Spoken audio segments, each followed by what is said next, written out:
الحمد لله الذي أبدع الأفلاك والأرضين، والصلاة والسلام على من كان نبيا وآدم بين الماء والطين، وعلى آله وأصحابه وأزواجه أجمعين. أما بعد، فأعوذ بالله من الشيطان الرجيم. بسم الله الرحمن الرحيم. ولو أنهم إذ ظلموا أنفسهم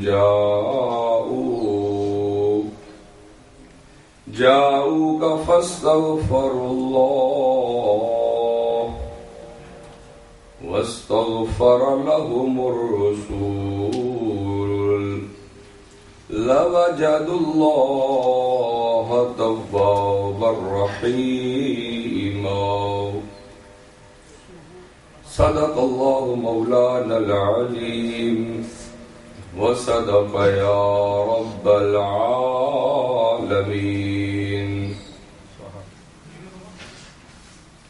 إن الله وملائكته يصلون على النبي يا أيها الذين آمنوا صلوا عليه وسلموا تسليما. اللهم صل على سيدنا ومولانا محمد وعلى آل سيدنا ومولانا محمد وبارك وسلم عليه. اللهم صل على سيدنا ومولانا محمد وعلى آل سيدنا ومولانا محمد وبارك وسلم عليه. الصلاة والسلام عليك يا سيدي يا رسول الله، وعلى آلك وأصحابك يا سيدي يا حبيب الله.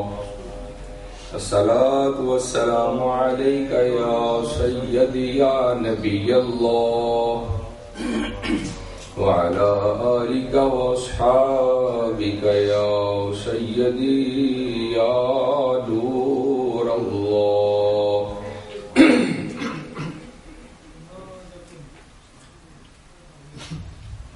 ان کو دل میں بسا لیا ہم نے،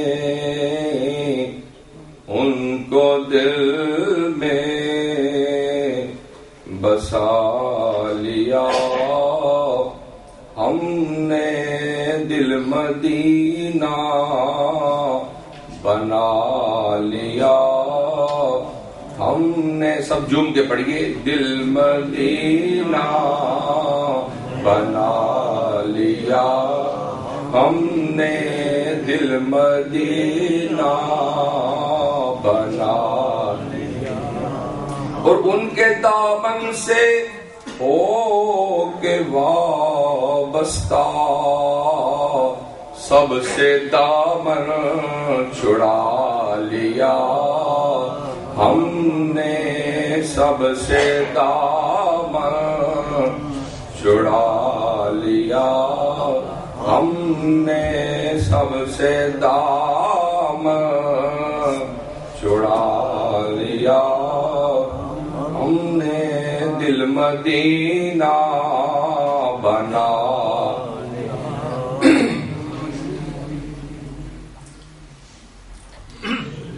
اللہ رب العزت کے فضل و کرم سے آقا نامدار تاجدار مدینہ سرور قلب و سینہ احمد مجتبی محمد مصطفیٰ صلی اللہ علیہ وآلہ وسلم کی لطف و عطا سے آج کے جمعہ المبارک کا موضوع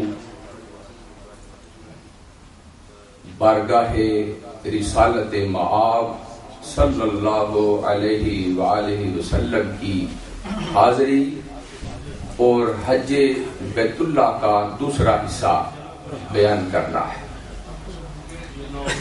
یہ بات یاد رہے کہ حج جو ہے وہ مکہ المکرمہ میں ہوتا ہے، مگر اس کی منظوری بارگاہ نبوی سے ہوتی ہے۔ جب تک کوئی بندہ سرکار کی بارگاہ میں نہیں جاتا اور اپنی محبت کا اظہار نہیں کرتا، اس کے بارے میں کنفرمیشن نہیں ہے۔ احباب مکرم، حج بیت اللہ کیا منظر آپ نے سنا جو میں نے بیان کیا کہ اللہ تعالیٰ کس حال میں بندوں کو بلا رہا ہے کہ کپڑے بھی انسلے ہیں اور دیوانوں کی طرح مستانوں کی طرح بلایا گیا، اور پھر بندوں کو رلایا گیا، رو رہے ہیں۔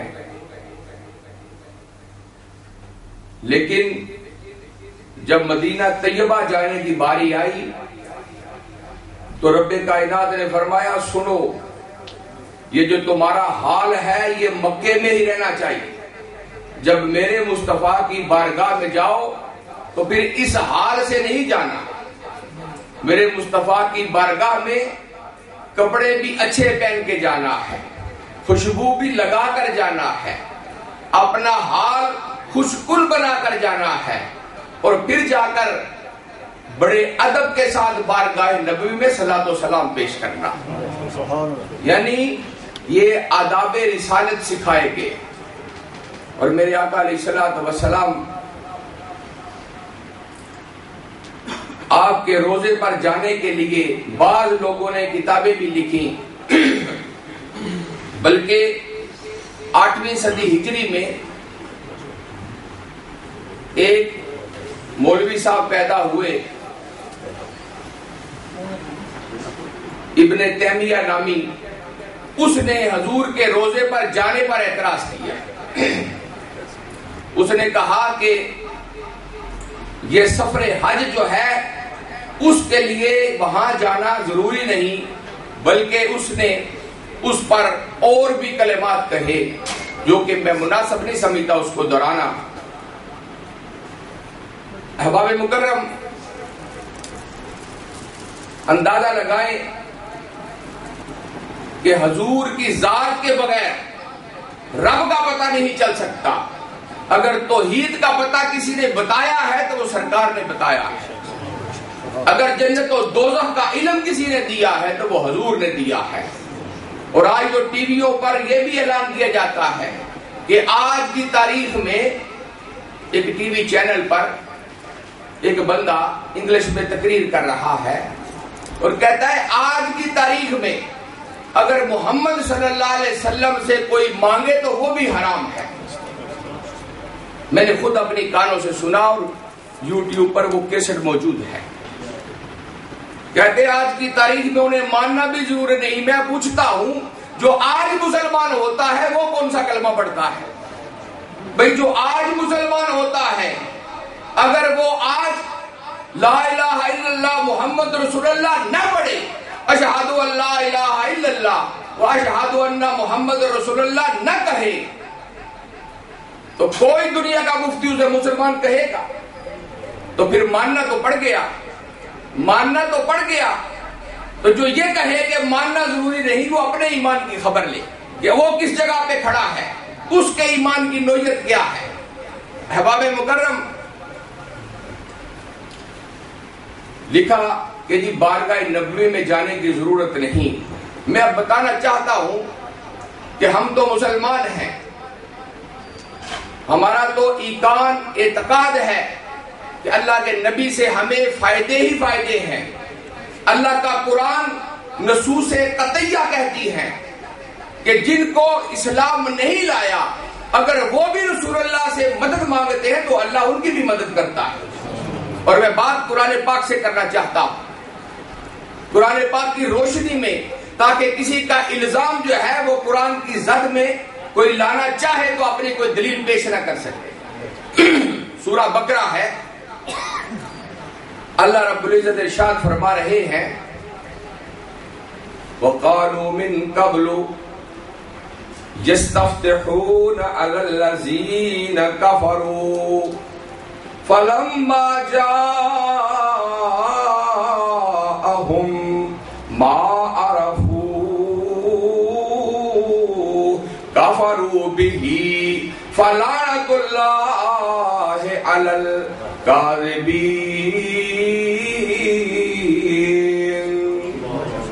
ذرا بلند آواز میں سبحان اللہ کہیں۔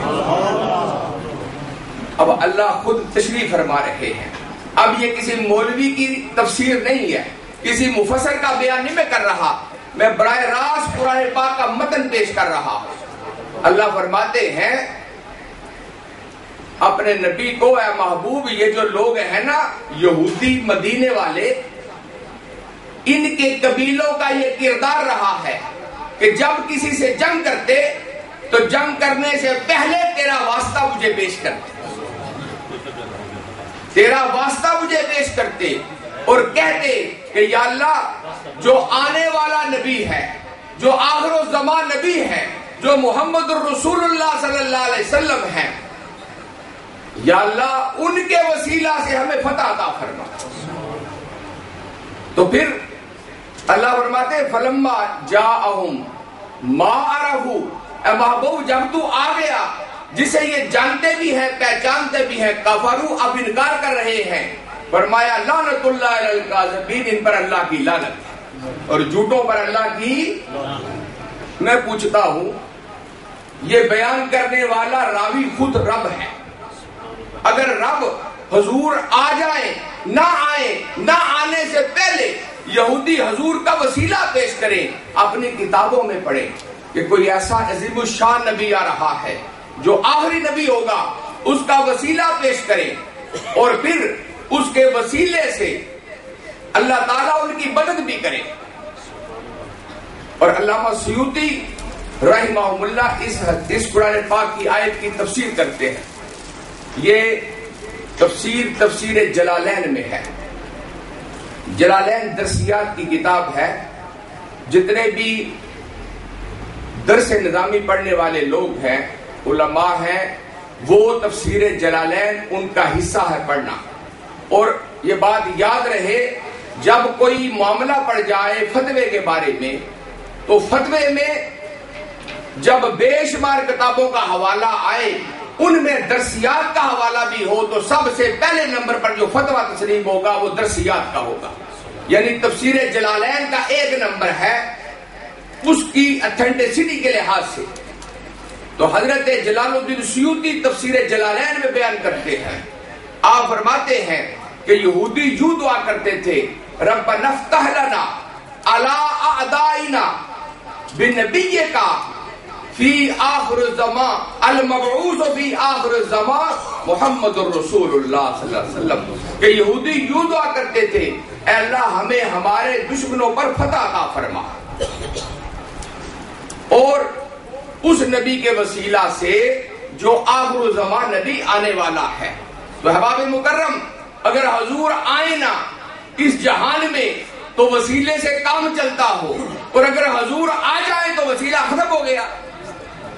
بھئی حضور آ جائیں یا آ کر جو ہے پردہ پوشی کر جائیں تو قرآن نے کہہ دیا وَلَوْ أَنَّهُمْ إِذْ ظَلَمُوا أَنفُسَهُمْ، اگر تم اپنی جانوں پر ظلم کرو تو کیا کرو، جاؤ کا میرے محبوب کے دربار پر چلے جاؤ۔ یہ بات یاد رہے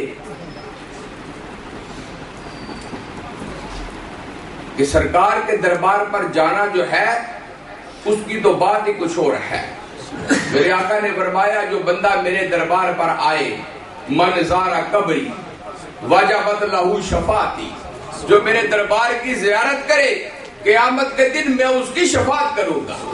یہ حدیث دار قطنی میں ہے، بیان کرنے والا عبداللہ ابن عمر ہے، عمر فاروق کا بیٹا ہے، اور صحیح مرفوع حدیث ہے۔ فرمایا جو میرے روزے کی زیارت کرے قیامت کے دن میں کیا کروں گا؟ فرمایا اس کی شفاعت کروں گا۔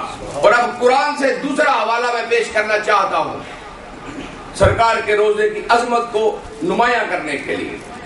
اللہ تعالیٰ قرآن پاک میں فرماتے ہیں سورہ بقرہ کے اندر، فرمایا یہ جو میں نے کعبۃ اللہ بنایا ہے، یہ کعبۃ اللہ لوگوں کے لیے برکت کی جگہ بھی ہے، ہدایت کی جگہ بھی ہے،